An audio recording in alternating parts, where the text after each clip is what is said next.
เลือกใดก็บ่มีไผดอกที่อยากจากบ้านเกิดเมืองนอนตัวเองไปหาเงินหาคำอยู่บ้านเขาเมืองเขาแม่นบ่ทุกคนเนาะการที่เฮาจากบ้านจากเมืองไปนี่นะทุกคน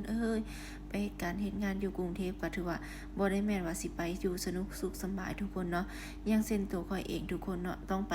จากที่เฮาเคยอยู่เฮือนหลังนึงมี2ห้องนอน2ห้องน้ำติดแอร์มีที่นอนทุกคนก็ต้องไปใช้ชีวิตอยู่ในห้องเช่าทุกคนเนาะห้องสี่เหลี่ยมแบบนี้นะแต่ละมื้อแต่ละวันแค่ได้โทรคุยกับพ่อได้โทรคุยกับลูกแค่นี้เองอะทุกคนเนาะจนมาวันหนึ่งเนาะทุกคนตั้งใจหาเงินหาคำเก็บกำทุกกีบทุกบาทเพื่อที่จะส่งกลับบ้านมาเฮ็ดเฮือนเฮ็ดซ่านตัวเองอยู่ทุกคนเนาะเพื่อที่จะได้มาอยู่กับครอบกับครัวเฮาทุกคนและคอยใช้ชีวิตอยู่ในกรุงเทพประมาณ 7-8 ปีทุกคนเนาะบอกได้เลยว่าบ่เคยลืมถิ่นฐานบ้านเกิดของตัวเองเลยบ่เคยคิดเลยว่าตัวเองแบบอยู่ดีกินดีเดินทางด้วยความสะดวกสบายตลอดเลยทุกคนเนาะอยู่ในกรุงเทพเนี่ยถึงแม้ว่าการใช้ชีวิตอยู่ในกรุงเทพมันจะสะดวกสบายทุกคนเนาะแต่เฮาก็ต้องดิ้นรนแข่งขันกับเวลาแข่งขันกับผู้คนแข่งขันกับการทำงานทุกคนเนาะซึ่งแต่ละวันเนี่ยทุกคนเนาะคือจะมีเวลามีนาฬิกาคอยปลุกเฮาทุกคนเนาะแต่บอกได้เลยว่าตั้งแต่กลับมาใช้ชีวิตอยู่บ้านทุกคนเนาะไปในระยะเวลา 4-5-6 มื้อนี่ค่ะเป็นเวลาที่แบบสั้นๆแต่ก็มีความสุขดีทุกคนเฮาได้อยู่กับคนที่เฮารักทุกคนเนาะค่อยยอมทุกคนเนาะยอมทีมทุกสิ่งทุกอย่างปล่อยวางทุกสิ่งทุกอย่างเพื่อที่จะได้กลับมาอยู่บ้านทุกคนถ้าเกิดว่าเฮาเนี่ยเนาะยึดติดกับวัตถุสิ่งของทุกคนความต้องการของมนุษย์ของเฮาเนี่ยมันบ่มีวันพอดอกเนาะ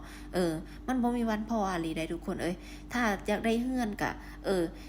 จากที่ตั้งเป้าหมายอยากได้แค่นี้ก็ต่อเติมออกไป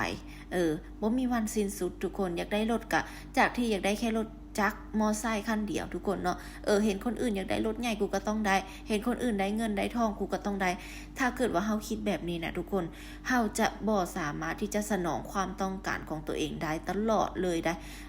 ค่อยเองเนี่ยเนาะเคยคิดแบบนั้นทุกคนเนาะแต่ว่าณปัจจุบันนี้ทุกคนค่อยก็ถือว่าปล่อยวางทุกสิ่งทุกอย่างแล้วกลับมาใช้ชีวิตอยู่บ้านนอกทุกคนและปรากฏว่าจากที่ว่าเฮาเนี่ยทุกคนเนาะทำงานอยู่กรุงเทพนี่เฮาเครียดได้ทำงานกับคนนะทุกคนเนาะและเฮาได้กลับมาบ้านทุกคนเนาะเฮาได้มาอยู่กับธรรมชาติได้มาอยู่เฮือนเฮาทุกคนเนาะได้มาเลี้ยงเป็ดเลี้ยงไก่ทุกคนได้มาทำกับข้าวกับน้ำกินกับพ่อกับลูกกับผัว